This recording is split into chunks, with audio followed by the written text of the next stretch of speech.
A quick hands-on and first look with the Huawei Nova 7 Pro 5G released last night in China.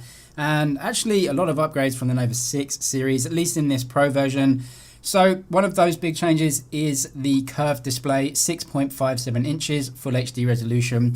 But you've got these curves which we haven't seen on mid-range Huawei phones, certainly in the Nova series. Really good design all around, small bezels, OLED display, just what we want. You've got this cutout in the top left-hand corner. It is a dual cutout, but I think two useful lenses in there. You have the main, which is a 32 megapixel camera, and then you do get an ultra wide as well at 8 megapixels. You can also record 4K video off that main lens on the selfie camera too on the Nova 7 Pro. There's no high refresh rates on this phone or in any of the Nova 7 series, no 90Hz here. Huawei are keeping 90Hz for the P40 series, so you've got 60Hz refresh rate panel. The Honor 30 Pro Plus, the sister brand from Honor, does actually use a 90Hz display, but in the Huawei series of phones, they keep that for the P40 series.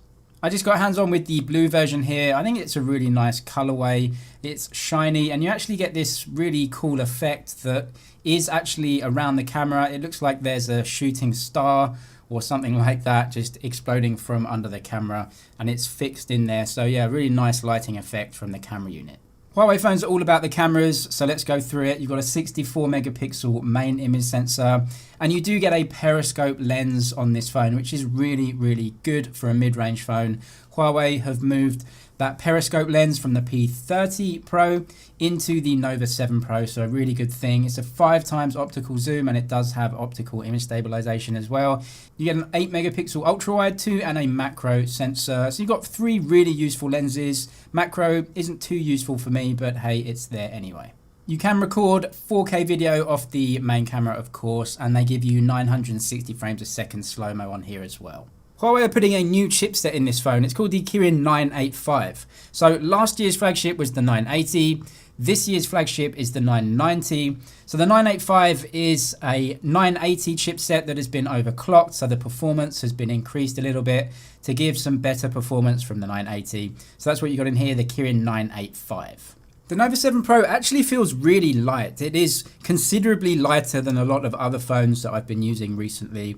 Definitely a light phone, and one of the reasons for that is the smaller battery. We have a 4000 milliamp hour battery in this phone. That seems significantly smaller than a lot of other phones coming out right now, a lot of flagships that have 4500 or above batteries. Huawei have had 5G in their phones for a really long time now, more than a year, and so they know what they're doing when it comes to 5G and the chipsets and the power usage. So they have only put a 4000 milliamp hour battery in this phone, thinking that that is plenty for this phone.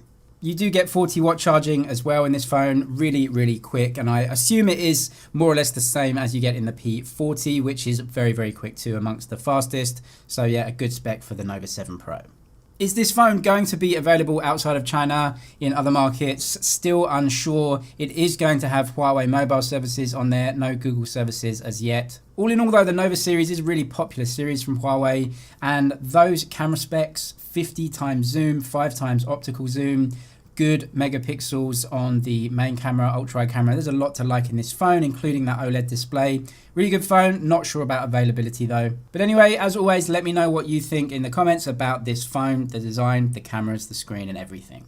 Subscribe for all the latest tech news and videos. That's it for now. I'll see you in the next one.